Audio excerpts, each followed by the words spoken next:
اور یہ مسلمانوں کا عجیب دستور ہے تاریخ میں کہ ابو سفیان جو حضور سے لڑا، تاریخ ثابت کرتی ہے، اس میں کوئی اختلافی بات بھی نہیں۔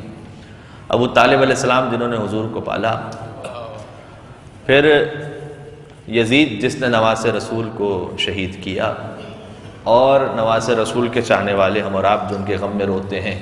تاریخ کی عجیب ستم ظریفی ہے کہ جو رسول سے لڑے وہ مسلمان، جو نواز رسول کو شہید کرے وہ مسلمان، جو حضور کو پالے وہ کافر، جو نواز رسول پر روئے وہ کافر۔ لہذا اس میں اتنا پریشان ہونے کی اس لیے ضرورت نہیں ہے کہ یہ بھی واضح بات ہے کہ جب علی کے باپ کے ایمان پر بات ہوگی تو پھر ہر ایک کے باپ کے ایمان پر بات ہوگی۔ لہذا یہ موضوع بہت حد تک بیان ہو چکا ہے، میں تھوڑا سا اس سے اور مزید آگے جانے کی کوشش کروں گا کہ اگر عصمت ابو طالب علیہ السلام پہ بات ہو، علامہ مجلسی نے بحار الانوار میں کئی روایتیں لکھی ہیں، اور انہوں نے لکھا ہے کہ مولا باب الحوائج امام موسی کاظم علیہ السلام نے ارشاد فرمایا ہے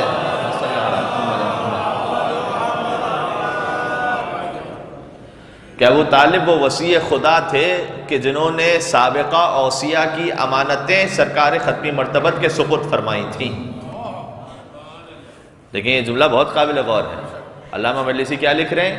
کہہ رہے ہیں کہ باب الحوائج امام موسی کاظم علیہ السلام کے حوالے سے، کیونکہ ایمان ابو طالب پر جب بات ہوگی تو پھر غیروں سے بات کریں گے، لیکن جب عصمت ابو طالب پر بات ہوگی کہ وہ حجت خدا تھے تو پھر اپنی روایات سے جب دلیل بیان کی جائے گی تو پھر اصل مقام ابو طالب علیہ السلام واضح ہو جائے گا۔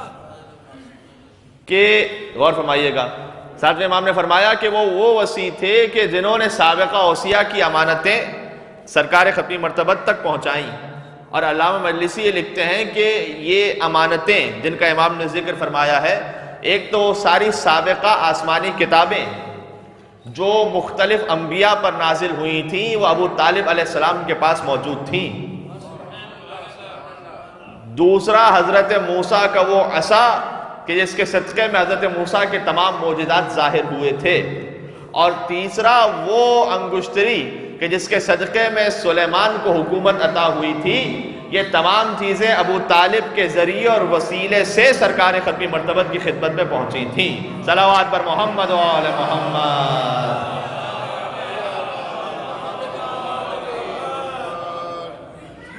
لہذا خود امام باقر علیہ السلام کی بھی حدیث ہے، فرمایا کہ لو رجح اللہم صلی علی محمد و آل محمد لو رجح ایمان ابو طالب علی کفۃ و ایمان ھذا الخلق علی کفۃ اخری لرجح کفتہ۔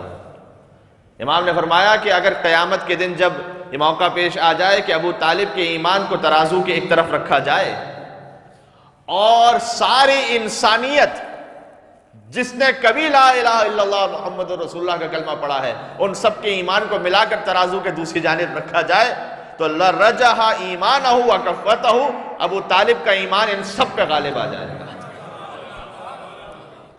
کیوں بھلا عقل سے الزام پہ حیران نہیں کہ کل ایمان کا پدر صاحب ایمان نہیں، اور اگر محسن بانی اسلام اگر کافر ہے پھر تو اس دہر میں کوئی بھی مسلمان نہیں،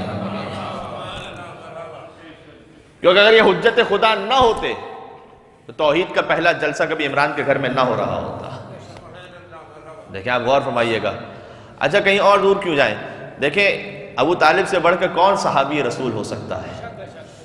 اس لیے کہ باقی تو وہ تھے کہ جو حضور کے پاس پلتے رہے، اور یہ وہ تھا کہ جو حضور کو پالتا رہا۔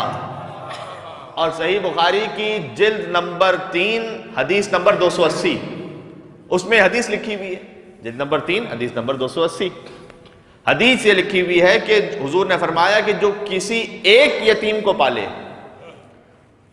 وہ جنت میں میرے ساتھ ایسے ہوگا، اور حضور نے اپنی انگشت مبارک سے اشارہ کر کے بتایا کہ وہ جنت میں میرے ساتھ ایسے ہوگا۔ غور کرنے کی بات یہ ہے کہ جو کسی یتیم کو پالے وہ حضور کے ساتھ ایسے ہو جائے، اور جو اسی یتیم کو پالے، صلوات بر محمد و آل محمد۔ جناب امیر کا جملہ ہے کہ انا نورہ من نورنا، کہ میرے بابا ابو طالب کا نور ہمارے نور سے تھا.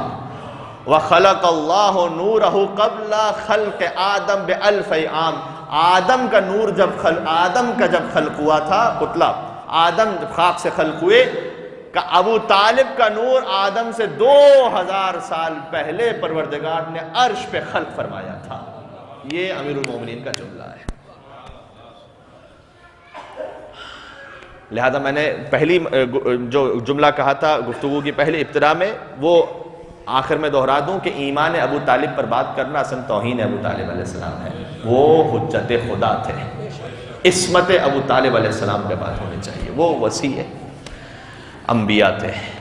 برحمتك يا أرحم الراحمين وصلى الله على محمد وآله